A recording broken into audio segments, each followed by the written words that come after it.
ഇന്നത്തെ horror story ഒരു yellow ഡ്രസ്സിട്ട ലേഡിയുടെ കഥയാണ്. റോഷൻ എന്ന് പറഞ്ഞൊരു പയ്യനുണ്ട്. അപ്പോൾ ആ പയ്യൻ കുഴപ്പമില്ലാത്തൊരു ഫാമിലിയിൽ നിന്നാണ് ആൾ എന്നുണ്ടെങ്കിൽ തിരക്കേടില്ലാത്തൊരു ഫാമിലിയാണ്. അച്ഛനുണ്ട്, അമ്മയുണ്ട്, നല്ല വെൽ സെറ്റിൽഡ് ഫാമിലിയാണ്. പക്ഷേ അവർക്കൊരു ചെറിയൊരു കുറവെന്ന് പറഞ്ഞിട്ടുണ്ടെങ്കിൽ അവർ താമസിക്കുന്നത് ഇപ്പോഴും പഴയൊരു വീട്ടിലാണ്. അങ്ങനെ ഒരു ഫാമിലിയായിട്ട് പുതിയൊരു വീട് വയ്ക്കാൻ പ്ലാൻ ചെയ്യുന്നു. ഉള്ള വീടൊന്ന് പൊളിച്ച് കളഞ്ഞിട്ട് അവിടെ വലിയ നല്ല സെറ്റപ്പ് ഒരു വീട് വയ്ക്കാനൊക്കെ പ്ലാൻ ചെയ്യുന്നു. അങ്ങനെ കോൺട്രാക്ടറിനെ കൊണ്ട് കാണിച്ച് പണി തുടങ്ങാറായി. അപ്പോൾ ഇവരുടെ പ്രശ്നം എന്താ വെച്ചിട്ടുണ്ടെങ്കിൽ, ഇപ്പോൾ ഈ വീട് പൊളിച്ച് കളയണമെങ്കിൽ ഇവർക്ക് താമസിക്കാൻ വേറെ വീടില്ല. അപ്പോൾ അങ്ങനെ അച്ഛൻ പറഞ്ഞു, നമുക്ക് എന്തുകൊണ്ട് തൊട്ടടുത്ത് വേറൊരു നല്ലൊരു വീട് നോക്കാം, അവിടെ തന്നെ നമുക്ക് വാടകയ്ക്ക് ഈ ഒരു വീടിൻ്റെ പണി കഴിയുന്നവരെ വേറൊരു വീടെടുത്ത് നമുക്ക് വാടകയ്ക്ക് താമസിക്കാം എന്നൊക്കെ അവർ പ്ലാൻ ചെയ്യുന്നു. അങ്ങനെ അവർക്ക് നല്ലൊരു വീട് കിട്ടുന്നു. നല്ല വീട് എന്ന് പറഞ്ഞാൽ ഇവരിപ്പോൾ താമസിക്കുന്നതിനേക്കാളും കുറച്ചും കൂടി നല്ലൊരു വീടാണ് വാടകയ്ക്ക് കിട്ടുന്നത്. രണ്ട് നല്ല വീടാണ്. അങ്ങനെ ഇവർ ഭയങ്കര സന്തോഷിച്ച്, വീടായല്ലോ, അങ്ങനെ പണിയൊക്കെ കഴിഞ്ഞിട്ട് നമുക്ക് പുതിയ വീട്ടിൽ മാറാം എന്നുള്ള സന്തോഷത്തോടു കൂടി അവർ ഈ ഒരു വാടക വീട്ടിലേക്ക് കയറുന്നു. സാധനങ്ങളൊക്കെ അവിടെ നിന്ന് മാറ്റുന്നു. അങ്ങനെ താമസം പയ്യെ സ്റ്റാർട്ട് ചെയ്യുന്നു. അപ്പോൾ ഈ പയ്യന്, റോഷൻ എന്ന് പറഞ്ഞ പയ്യന്, ആ വീട് അത്രയ്ക്ക് അങ്ങോട്ട് ഇഷ്ടപ്പെട്ടില്ല. കാരണം എന്ന് വെച്ചിട്ടുണ്ടെങ്കിൽ ആ വീട് അവൻ്റെ പഴയ വീടിൻ്റെ അത്രയും വലിപ്പമില്ല. കുറച്ച് കൺജസ്റ്റഡ് വീടാണ്. പിന്നെ ആ വീടിന് ഒരു ഇൻറ്റീരിയേഴ്സ് ഒന്നും അത്ര സുഖമായിട്ടൊന്നും തോന്നിയില്ല. അപ്പോൾ അച്ഛൻ പറഞ്ഞു, നമുക്ക് കുറച്ച് നാളത്തേക്കല്ലേ ഉള്ളൂ, അധികം നാളെ നമുക്ക് താമസിക്കേണ്ടല്ലോ എന്നൊക്കെ അവന് കൺവീൻസ് ചെയ്യുന്നു. പക്ഷേ അവൻ ആ പുതിയ വാടക വീട്ടിൽ ഇഷ്ടപ്പെട്ടൊരു സ്ഥലമുണ്ട്. ആ സ്ഥലം എന്ന് പറഞ്ഞിട്ടുണ്ടെങ്കിൽ മുകളിലത്തെ നിലയിൽ, രണ്ട് നില വീടാണ്, മുകളിലത്തെ നിലയിലെ ബാൽക്കണി. അപ്പോൾ സാധാരണ അവൻ ബാൽക്കണി പോയിരിക്കാൻ ഭയങ്കര ഇഷ്ടമാണ്. അപ്പോൾ ഈ വീടിൻ്റെയും എല്ലാ ദിവസവും വൈകിട്ട് ബാൽക്കണിയിൽ ചെറിയ കാപ്പിയൊക്കെ ആയിട്ട് വന്നിരുന്നു, കാപ്പിയൊക്കെ കുടിച്ച് ചെവിയിൽ ചെറിയ ഹെഡ്സെറ്റൊക്കെ വെച്ച് ഞാൻ പാട്ടൊക്കെ ഇട്ട് നിൽക്കണം അവൻ്റെ ഒരു ഹോബിയാക്കി അവൻ മാറ്റാൻ തീരുമാനിച്ചു. അങ്ങനെ 1-2 ദിവസം ആൾ ഇതുപോലെ പാട്ടൊക്കെ വെച്ച് കാപ്പിയൊക്കെ കുടിച്ച് നിന്ന്. അപ്പോഴാണ് അവൻ ശ്രദ്ധിച്ചത്, തൊട്ട് ഓപ്പോസിറ്റ് വീട്ടിൽ എന്ന് പറഞ്ഞാൽ കുറച്ച് ഗ്യാപ്പുണ്ട്, അതിൻ്റെ ഓപ്പോസിറ്റ് വീട്ടിൽ ഒരു സ്ത്രീ, യെല്ലോ ഡ്രസ്സിട്ട ഒരു സ്ത്രീ വയറിലിങ്ങനെ കൈ പൊത്തി പിടിച്ചിട്ട് ഇവൻ്റെ നേരെ ഇങ്ങനെ കൈ കാണിച്ചിട്ട് ഇങ്ങനെ വിളിക്കുകയാണ്. അപ്പോൾ ഇവൻ പെട്ടെന്ന് നോക്കിയപ്പോൾ ശ്രദ്ധിച്ചത്, ആ ലേഡിയുടെ വയറിൽ നിന്ന് ബ്ലഡ് ഇങ്ങനെ ഒഴുകിക്കൊണ്ടിരിക്കുന്നുണ്ട്, ആരോ കത്തി വെച്ച് കുത്തിയ പോലെ. ഇവനത് കണ്ടപ്പോൾ തന്നെ ആകെ പേടിയായി. പേടിച്ചിട്ട് ഇങ്ങനെ ഒച്ചയിൽ ഉറക്ക വിളിക്കണം, ആരെങ്കിലും വരണേ, രക്ഷിക്കണേ എന്നൊക്കെ പറഞ്ഞ് ഇങ്ങനെ ഉറക്ക വിളിച്ച് കഴിയുമ്പോഴേക്കും ഇവൻ്റെ വീട്ടിൽ ഇവൻ്റെ അമ്മ ഓടി വന്നു എന്താ സംഭവിച്ചവൻ നോക്കി അങ്ങോട്ട് കൈ ചൂണ്ടി കാണിച്ചപ്പോൾ അവിടെ ആരുമില്ല. ആ വീടിങ്ങനെ അടച്ചിട്ടൊക്കെയാണ്, ഒരു മനുഷ്യൻ പോലും ഇല്ല. പക്ഷേ ഇവൻ അമ്മയോട് പറയണം, ഞാൻ അവിടെ ഒരാളെ കണ്ടു, ഒരു ലേഡീനെ കണ്ടു, ഒരു യെല്ലോ ഡ്രസ് ഇട്ട ഒരു ലേഡീനെ ഞാൻ കണ്ടു എന്ന് ഉറപ്പിച്ച് പറയണം. പക്ഷേ അമ്മ നോക്കുമ്പോൾ ആരുമില്ല. നീ അത് കളിപ്പിക്കല്ലേ എന്ന് പറഞ്ഞിട്ട് അമ്മ പോയി. പക്ഷേ ഇവൻ്റെ മനസ്സിൽ ആ ഒരു രൂപം, ആ ഒരു ദൃശ്യം അതേപോലെ തന്നെ ഇങ്ങനെ നിൽക്കുകയാണ്. ഇവൻ എന്താ സംഭവിച്ചതെന്ന് മനസ്സിലാവുന്നില്ല. അങ്ങനെ അന്നത്തെ ദിവസം അവൻ കിടന്ന് ഉറങ്ങി. അടുത്ത ദിവസം രാവിലെ എഴുന്നേറ്റപ്പോൾ ഇവന് ഒരു ചെറിയൊരു ഡോഗുണ്ട്. ആ ഡോഗിനെ കൊണ്ട് പുറത്തൊക്കെ പോകാറൊക്കെ ഉണ്ട്. അങ്ങനെ ഡോഗിനെ കൊണ്ട് പുറത്തേക്ക് ഇറങ്ങിയ സമയത്ത് ഇവൻ താഴെ നടന്നു കഴിഞ്ഞപ്പോൾ ഇവന് ഇന്നലെ നടന്ന ആ കാര്യം അവൻ്റെ മനസ്സിലേക്ക് വരുന്നു. ഇവൻ പെട്ടെന്ന് എന്തായിരിക്കും സംഭവിച്ചതെന്ന് അറിയാൻ വേണ്ടി ജസ്റ്റ് ആ ഒരു ബാൽക്കണിയിലേക്ക് വീണ്ടും നോക്കുമ്പോൾ ആ സ്ത്രീ അവിടെ തന്നെ ഉണ്ട്. പക്ഷേ ഇന്ന് ആ സ്ത്രീയുടെ പൊസിഷൻ എന്ന് പറഞ്ഞിട്ടുണ്ടെങ്കിൽ ഇങ്ങനെ നമ്മൾ കുമ്പിട്ടിട്ട് അവിടെ ബാൽക്കണിയിൽ വെച്ചേക്കുന്ന ചെടിയൊക്കെ ഇങ്ങനെ നനച്ചുകൊണ്ടിരിക്കുകയാണ്. ഇങ്ങനെ നനച്ചുകൊണ്ടിരിക്കുന്ന സമയത്ത് ഇവൻ നോക്കിയപ്പോൾ ആ സ്ത്രീ അവിടെ ഉണ്ട്. പക്ഷെ പെട്ടെന്ന് നന കഴിഞ്ഞിട്ട് പയ്യെ എണീറ്റപ്പോഴേക്കും വീണ്ടും വയറിലൊരു കുത്തും, അതേപോലെ തന്നെ ഒരു കത്തിയുണ്ട്. ഈ പ്രാവശ്യം കത്തിയുണ്ട്, ഇങ്ങനെ ബ്ലഡ് ഒഴിച്ചുകൊണ്ടിരിക്കുകയാണ്. ഇവൻ്റെ നേരെ നോക്കി കൈ ഇങ്ങനെ കാണിച്ചുകൊണ്ടിരിക്കുകയാണ്.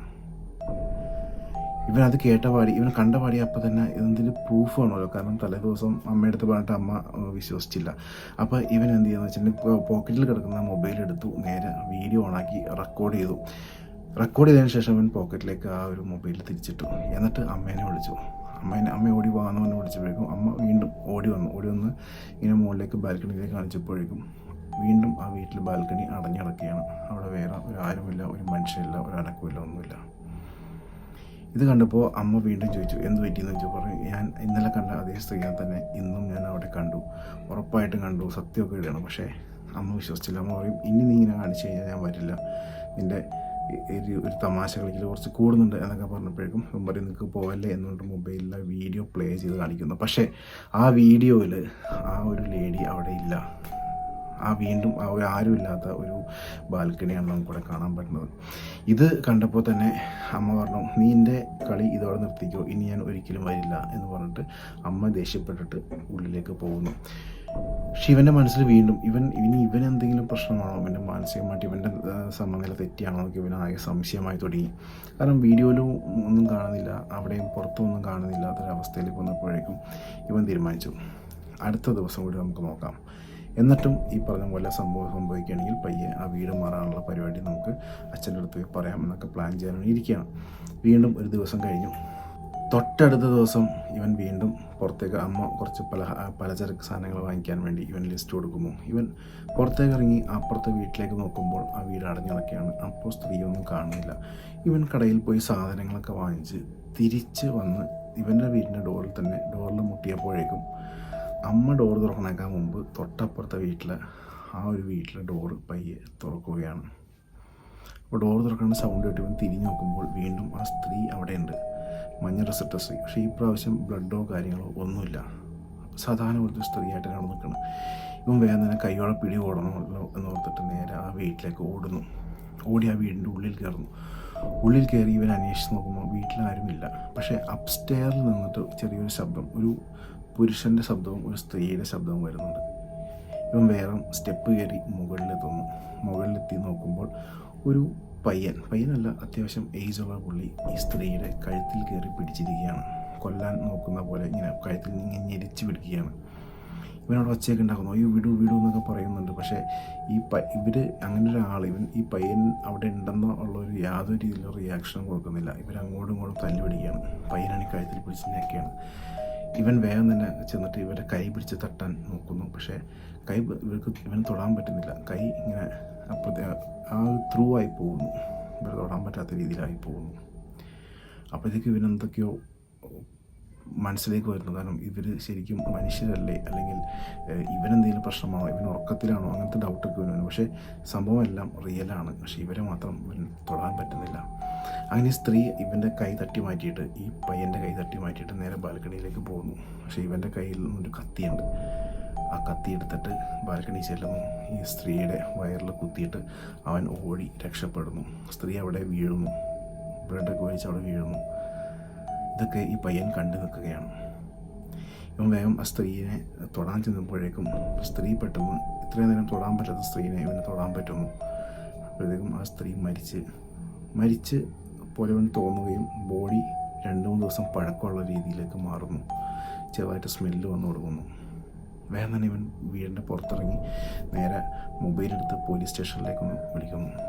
പോലീസുകാർ ഇത് കേട്ടപ്പോൾ തന്നെ പോലീസുകാർ പറഞ്ഞു, പറ്റുകയാണെങ്കിൽ നമ്മൾ വന്നിട്ട് വേണ്ട രീതിയിൽ ആക്ഷനൊക്കെ ഉണ്ടാകും. പക്ഷേ ഇവൻ ആണിയിട്ട് പറഞ്ഞു ഇവൻ്റെ ബോഡി കിടക്കുന്നുണ്ടെന്ന് പറയുന്നു.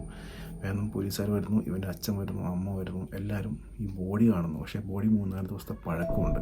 ഇവർ താമസിക്കാൻ വന്നതിന് ഒരു ദിവസം മുമ്പ് തന്നെ ഈ ലേഡീനെ കൊലപ്പെടുത്തിയിട്ടുണ്ടായി. ഇവനെ കൈ കാണിച്ച് വിളിച്ചത് ഈ ബോഡി കാണിക്കാൻ വേണ്ടിയാണ് ആ ഒരു സ്ത്രീ ഇത്രയും ദിവസം ഇവൻ്റെ ഫ്രണ്ടിലേക്ക് വരുന്നതും കൈ കാണിക്കുന്നതും.